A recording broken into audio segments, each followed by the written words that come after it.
बिल्किस बानो प्रकरणात सुप्रीम कोर्टानं मोठा निर्णय दिलाय। गुजरात सरकारनं 11 दोषींच्या शिक्षा माफ करण्याचा घेतलेला निर्णय सुप्रीम कोर्टानं अखेर रद्द केलाय।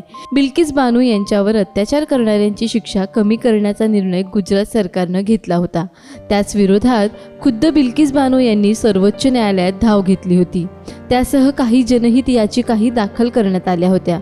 त्यानंतर आता सुप्रीम कोर्टानं आरोपींची शिक्षा माफ करण्याचा निर्णय रद्द केलाय। कोर्ट ने इस बात पर बहुत ध्यान दिया कि भाई ये लोगों को लिबर्टी मिल चुकी है, पर्सनल लिबर्टी और रूल ऑफ लॉ का क्या रिश्ता होगा, उसमें क्या इनकी लिबर्टी वापस ली जाए, वो सारी बातों पर बहुत गौर करने के बाद अदालत ने ये फैसला किया कि ये लोगों को वापस जेल में अभी जाना होगा, ताकि रूल ऑफ लॉ का पर जो इस देश टिका हुआ है, कोई भी हो उसमें लॉ सबके ऊपर बराबर चलेगा। दरम्यान गुन्हेगार पुन्हा महाराष्ट्र सरकारकडे अर्ज करणार का आणि महाराष्ट्राचे सरकार काय निर्णय घेणार याकडे सगळ्यांचं लक्ष लागले।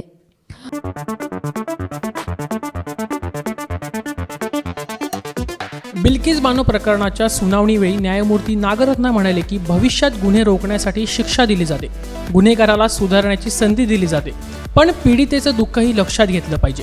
पुढे बोलताना न्यायमूर्तींनी हे देखील स्पष्ट केलं की आम्ही या प्रकरणाची कायदेशीर दृष्टिकोनातून तपासणी केली आहे। आम्ही पीडितेची याचिका सुनावणीस योग्य मानली आहे।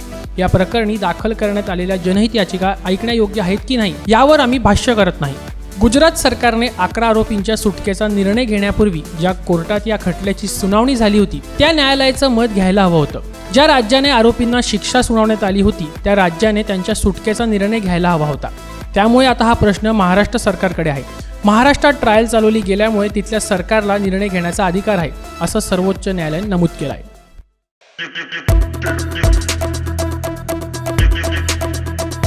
2002च्या गुजरात दंगली दरम्यान बिल्किस बानो यांच्यावर 11 आरोपींनी सामूहिक बलात्कार केल्याची घटना घडली।